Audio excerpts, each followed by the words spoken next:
اب پیر راضی ہے تو ٹھیک ہے، ناراض ہوا تو بس لات مار کے بھگاتا ہے وہاں.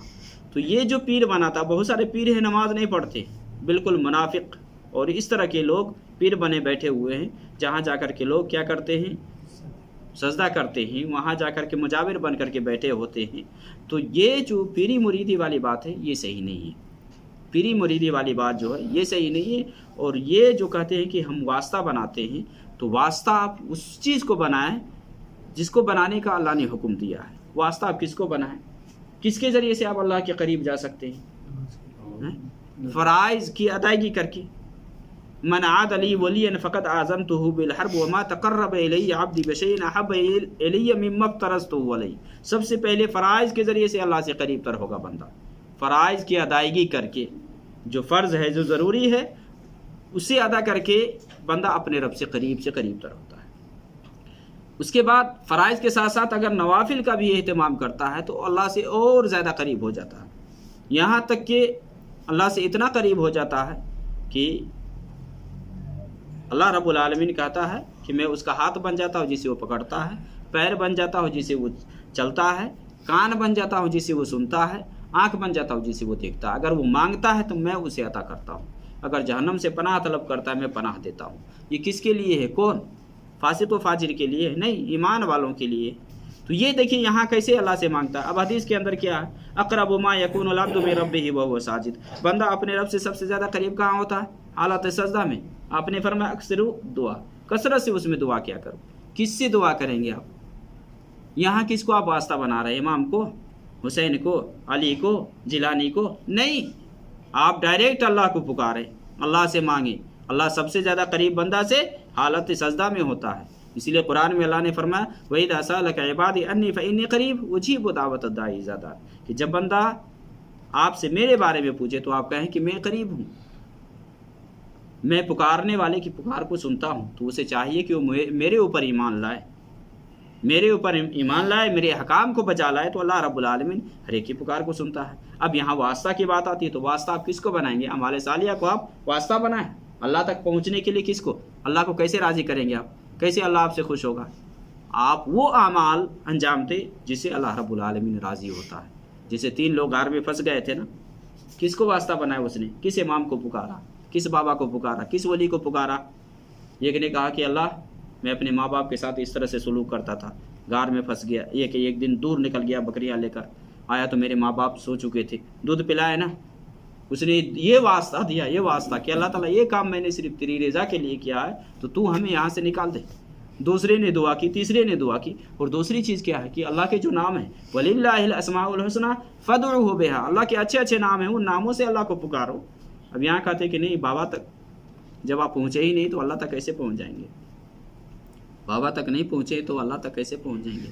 اللہ کہہ رہا ہے ڈائریکٹ پکارو، مجھ سے مانگو، اعمال صالحہ کرے. اللہ کہہ رہا ہے اللہ کے اچھے اچھے نام ہیں، یا رحمان، یا ستار، یا غفار، رحیم، رحمان، یہ سب اللہ کی صفات ہے، اللہ کے نام ہیں. ان ناموں کو آپ واسطہ بنائیں نا.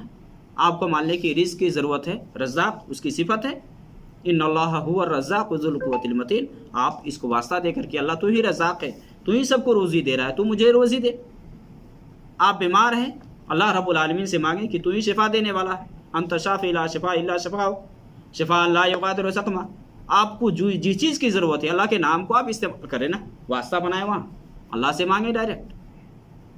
اسی طرح سے اگر کوئی نیک آدمی زندہ ہے تو آپ اس کی دعا کو واسطہ بنا سکتے ہیں. آپ کہہ سکتے ہیں کہ میرے لیے دعا کر دیجیے، دعا کر دیجیے. یہ سب چیز جائز ہے. لیکن لوگ غلط طریقے پہ جا رہے ہیں. جو صحیح طریقہ ہے، جو اسلام نے بتایا ہے، اس سے لوگ چھوڑ کر کے غیر شرعی طریقہ اختیار کر لیے اور کہتے ہیں کہ ہم اللہ سے مانگ رہے ہیں. تو میرے بھائی یہ مانگتے نہیں بلکہ یہاں شرک کرتے ہیں. تو یہاں بتانا یہ ہے کہ غیر اللہ سے فریاد کرنا، اس سے طلب کرنا، مانگنا، یہ شرک ہے. اور مانگنے سے مراد یہاں ما فوق الاسباب ہے. یہ ذہن میں بات رکھیے. زندہ ہے، باحیات ہے، اس کے اندر وہ طاقت ہے، چھمتا ہے، وہ دے سکتا ہے، تو آپ طلب کر سکتے ہیں. جیسا میں کہا کہ کوئی چیز ہے، روپیہ ہے، پیسہ ہے، آپ اس سے کہے جا کر کے کہ بھائی مجھے بیٹا دے دو، مجھے بیٹی دے دو، کر دے گا. یہ اللہ کی صفت ہے، اللہ دینے والا. تو یہاں دیکھیے اللہ رب العالمین کیا فرماتا ہے، وَلَا تَدْعُوا مِن دُونِ اللَّهِ مَا لَا يَنْفَعُكَ وَلَا يَضُرُّكَ. کہ اللہ کے علاوہ تم ایسے کو مت پکارو جو نہ تمہیں نقصان دے سکتے ہیں نہ نفع پہنچا سکتے ہیں۔ اور عبداللہ ابن عباس رضی اللہ تعالیٰ عنہما سے نبی صلی اللہ علیہ وسلم نے یہی فرمایا نا، اذا استعینت فاستعین باللہ، جب تمہیں مدد کی ضرورت ہو اللہ سے مدد طلب کرو، جب مدد کی ضرورت ہو اللہ سے مدد مانگو۔ ایاک نعبد و ایاک نستعین اہدنا الصراط المستقیم، ہم اللہ کی عبادت کرتے ہیں، ہم اقرار کرتے ہیں نماز میں، ہر وقت نماز پڑھتے ہیں، نماز میں ہم یہ آیت پڑھتے ہیں کہ اللہ ہم تیری ہی عبادت کرتے ہیں اور تجھی سے مدد مانگتے ہیں، لیکن پھر بھی اللہ کا جو دروازہ ہے، اللہ کا جو طریقہ ہے مانگنے کا، وہ طریقہ نہ مانگ کر کے، یعنی اللہ نے جو ہمیں طریقہ دیا ہے وہ طریقہ نہ استعمال کر کے ہم غیر طریقہ کو استعمال کرتے ہیں۔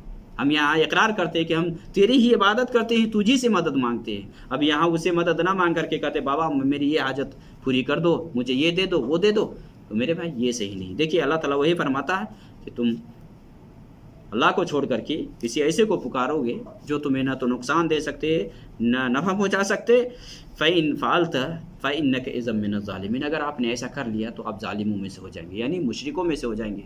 ظلم کا ایک معنی شرک بھی ہوتا ہے نا، ان الشرک لظلم عظیم الذین آمنوا ولم یلبسوا ایمانہم بظلم، قرآن میں اللہ تعالیٰ نے فرمایا کہ جو لوگ ایمان لائے اور اپنے ایمان کے ساتھ ظلم کو نہیں ملایا تو یہی لوگ کامیاب ہونے والے ہیں، یہی لوگ کامیاب ہونے والے ہیں۔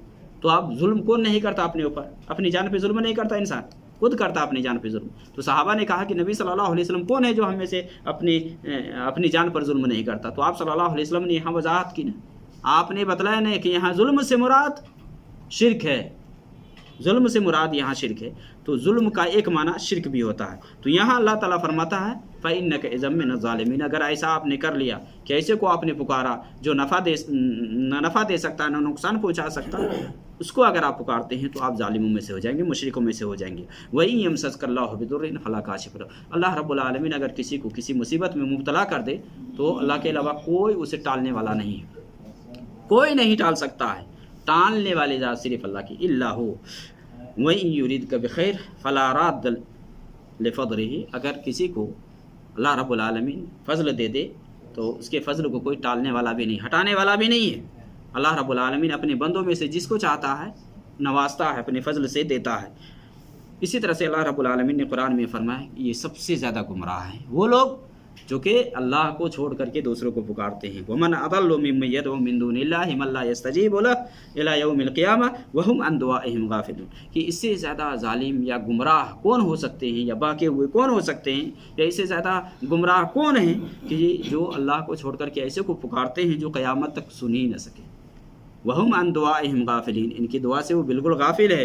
اچھا، وَإِذَا حُشِرَ النَّاسُ كَانُوا لَهُمْ أَعْدَاءَ، اگر قیامت کے دن کیا ہوگا کہ جب اللہ تعالیٰ سب کو زندہ کرے گا تو یہ لوگ خود ان کے دشمن بن جائیں گے، جن کو یہ لوگ پکارتے تھے دشمن بن جائیں گے اور انکار کریں گے کہ یہ سب میں نے کہا ہی نہیں تھا۔ اللہ تعالیٰ نے قرآن میں یہ بھی فرمایا إِنَّ الَّذِينَ تَعْبُدُونَ مِن دُونِ اللَّهِ، کہ جس کو تم اللہ کے علاوہ پکارتے ہو یہ تمہارے لیے رزق کے مالک نہیں ہیں، یہ روزی نہیں دے سکتے ہیں۔ لا يملكون لكم رزقا فابتغوا عند الله الرزق، اللہ رب العالمین کے پاس رزق ڈھونڈو، اللہ سے مانگو، اللہ سے طلب کرو، اللہ کے علاوہ کوئی روزی رسا نہیں ہے، روزی رسا صرف اللہ کی ذات ہے، اللہ کے علاوہ کوئی نہیں ہے۔ اب دیکھیں لوگ پریشانی میں گھر جاتے ہیں، مصیبت زدہ کی پکار کو کون سنتا ہے؟ اللہ رب العالمین سنتا ہے۔ وہی اللہ نے فرمایا ہے اَمَّن یُجِیبُ الْمُضْطَرَّ اِذَا دَعَاهُ، کہ جب پریشانی میں آدمی ہوتا ہے، جب پکارتا ہے کون سنتا ہے، اس کی پکار کو کون قبول کرتا ہے؟ یہ اللہ رب العالمین ہے۔ مصیبت کو وہی ٹالتا ہے، مصیبت کو دور کرنے والی ذات اللہ ہے۔ تو دعا کرتے ہیں میرے بھائی، فریاد کرتے ہیں تو اللہ کے سامنے کریے، آپ اللہ سے کریے، اللہ کے علاوہ کسی اور سے مت کریے، چونکہ یہ عبادت ہے، اور عبادت میں آپ اگر کسی اور کو شریک ٹھہراتے ہیں، اللہ کو چھوڑ کر کسی اور کو اس صفت سے متصف کرتے ہیں اور مانگتے ہیں، تو اتنا جان لے کہ یہ کام شرکیہ کام ہے، اور شرک کا ٹھکانہ کیا ہے؟ جہنم ہے۔ مشرک ہمیشہ جہنم میں رہے گا۔